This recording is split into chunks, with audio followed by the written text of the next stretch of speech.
I'm Arthur Hardy, back again with some more Mardi Gras history. You know, each carnival season, one of the most anticipated parades of all is presented by the African-American group Zulu. They've been doing it for more than 100 years, and each year they have a king and a queen and they have a ball, but no one ever enjoyed it more than the 1949 king, native son Louis Satchmo Armstrong. Long before Louis Armstrong had an international airport and a park named for him, his ride as king of the Zulu parade in 1949 made him front page news in New Orleans.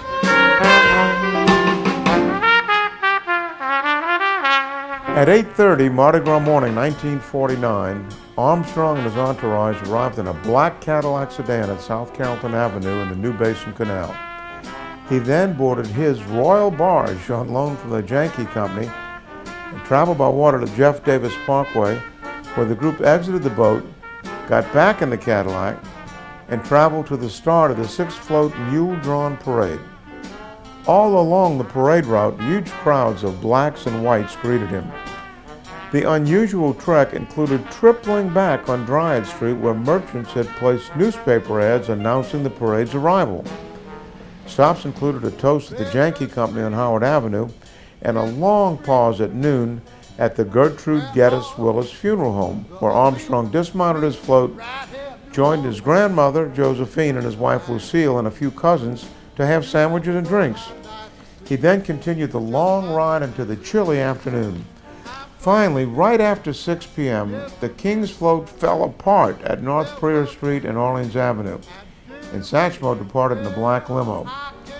He blamed the collapse on the weight of the coconuts, the Zulu riders, and his band members, including singer Velma Middleton, whom Armstrong described as weighing a good 250 pounds. Souvenir hunters stripped the float bare.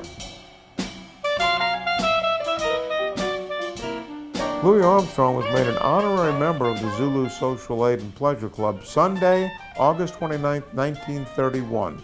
He was issued a lifetime membership card. In 1955, Armstrong returned home to crown the Zulu monarch Nathaniel J. King in a ceremony that was televised locally. I've been collecting Mardi Gras memorabilia for a long time, and I've got a pretty nice Zulu collection, and here are some items from it that I'm particularly proud of. This is the original 1949 issue of Time magazine with him on the cover, Louis Armstrong, of course, and they devoted 6 full pages about him and particularly his reign as King Zulu. This is a terrific black and white photo taken by Celeste Broadway, who was, I think, about 25 years old when she took this picture. And she gave me a copy and signed it shortly before she died. And this means a lot to me to have this in my collection. And finally, this is one of the most important pieces ever. We only know of 2 other copies in the whole world. Armstrong and his group did a concert at the Booker T. Washington Auditorium the Sunday night before Fat Tuesday, before the parade. And this is the original program with names of musicians, a Zulu route, the names of the floats and all inside. And what makes it so collectible and so rare is the fact that he signed it. And this is something I will always treasure. We'll be talking about other aspects of Mardi Gras history in future segments and what's happening today, of course. So let me know what you think. Subscribe, share, and please let me know what you want to know about. That's what this thing's all about.